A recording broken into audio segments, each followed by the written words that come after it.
Welcome to full lesson in 10. Today's video is on handball defense. So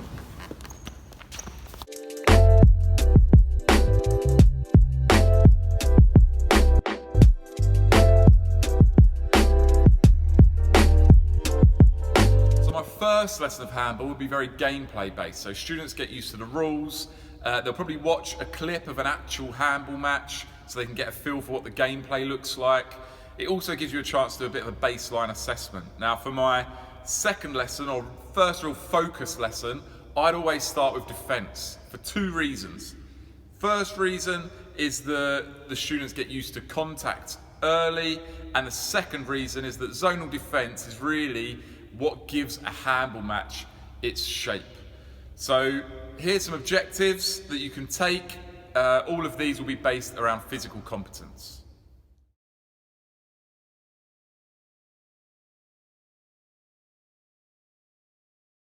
So the content of the lesson is of course going to have to be adapted to your group. I would always start off with differentiated groupings, and I'd base that either on the baseline assessment or possibly a previous sport that's been assessed with transferable skills like basketball. Now it might be the case that once you do your warm-up, which starts to introduce contact, that some students that were in a high ability group are less confident than what you think, and so you can then make those changes. But here's how I'd introduce a little bit of contact in the warm-up. So for the warm-up, it might be a good idea to match students up in terms of size, if possible staying within those differentiated groupings.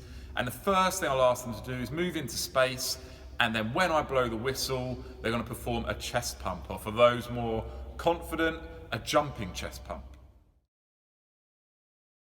From here, progress so that on the whistle, one student jumps towards the other student, whilst that student uses their hands to stop their partner's forward momentum. To do this, students can use their hands placed on their partner's chest as they jump towards them, or ideally more towards the shoulders. And you can start to ask students as to why might that be? Why might it be preferable to make contact at the shoulders? Now hopefully the next progression will help students realise the answer to this.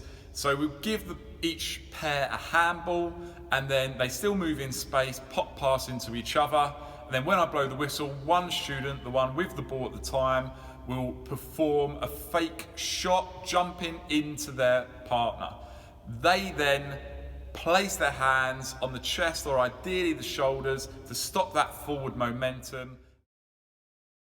Now's a good time to reaffirm the rule that if students connect with the arm when they're trying to block their opponent, then this would be considered a foul in handball. So for the first drill, students can stay with their same partner and continue to work in those differentiated groupings. I've named my groupings after famous handball nations just to develop that knowledge as well. And in the drill, you have one student with possession and one student defending. There's a cone at each end of the channel, and the student in possession has to try and touch that cone with the handball. You can add a time limit to this, so the target may be for the defender to protect their cone for 10 seconds.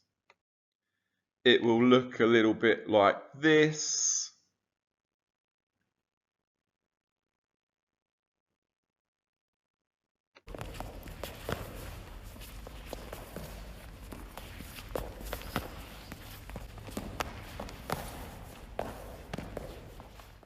And things to consider when talking about the technique for the defender is firstly having a wide base, and the defender needs to be on their toes with lots of quick short steps.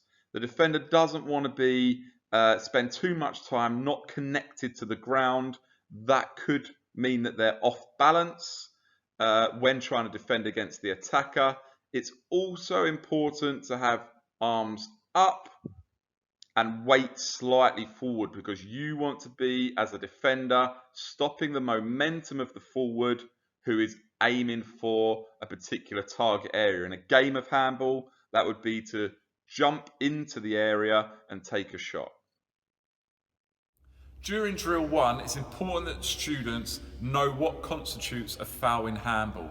So to stop a forward player's momentum, students can use their hands to touch the torso of the attacker's body, and the most effective place to stop that forward momentum would be the chest and the shoulders. However, if a defender does any of these things, then it would be considered a foul.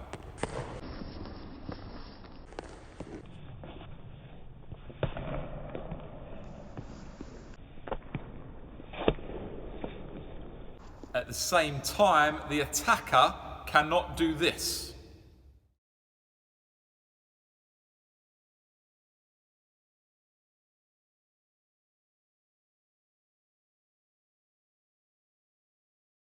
You can make things harder for the defender by adding another cone or a gate for the attacker to get through. You can also adjust the time. So now drill 2.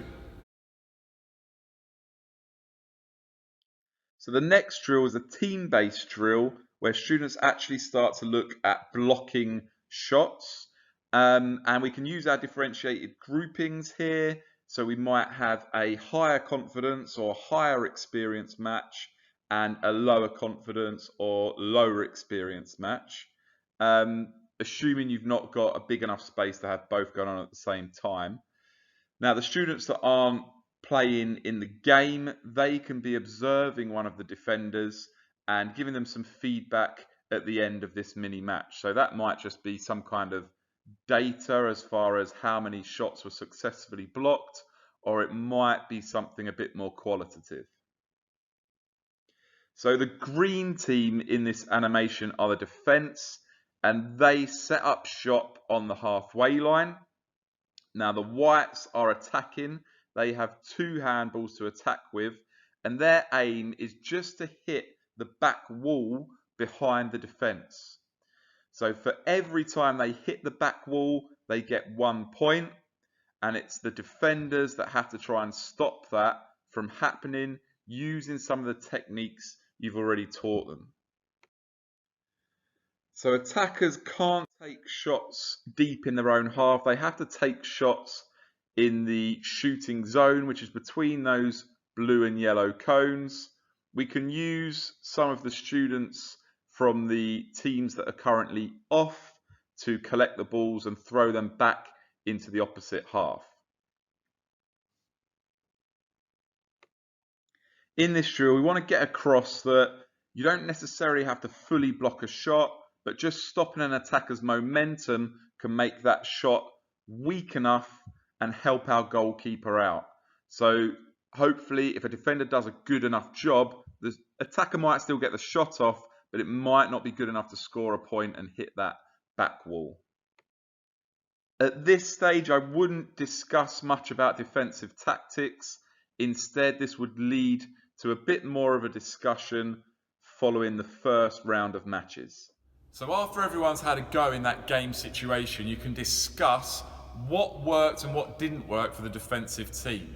You might be able to link back here to man marking and zonal marking from other sports.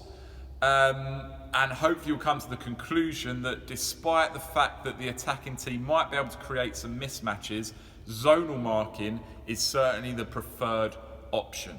So go back to the drill and then see if there's any progress made based on that discussion. Alternatively, you could use 2 simultaneous games of attack versus defense with a higher experience group and a lower experience group, and you might use more of a command style of teaching to get students using zonal defense effectively. You could also use this as a progression on from the previous drill. If you're happy with how the students have progressed, then you can move on to finishing with some matches. Now, students' instinct is to go and close down the player with the ball. So to try and encourage students to get back into that zonal defense, you can suggest that there are double points, double goals for any team that scores when the defense weren't in the correct position. But even with this, you're probably going to need lots of verbal encouragement to make sure students get back in position after their team lose possession.